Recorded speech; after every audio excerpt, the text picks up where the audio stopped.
Hello everyone. In today's video we are going to learn how we can create a virtual device in Android Studio. So we have this simple application which have a hello world text view, and we want to run this application on a virtual device. So if we click on this play button, it will give us an error, no device found.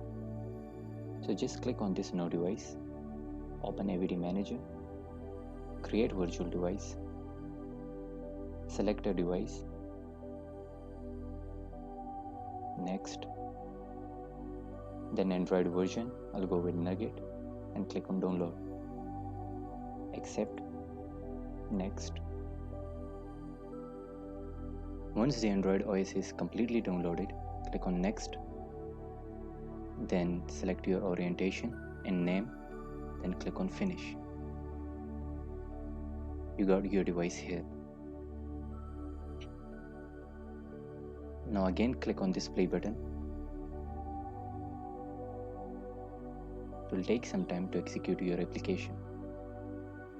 So our application is successfully installed here, but if you are having some problem, most of people are having some problem while they are launching their emulator for the first time.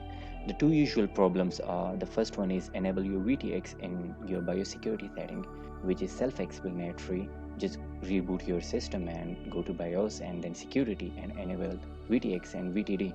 The second one is Intel HAXM is required to run this AVD. So close this emulator and search for SDK Manager.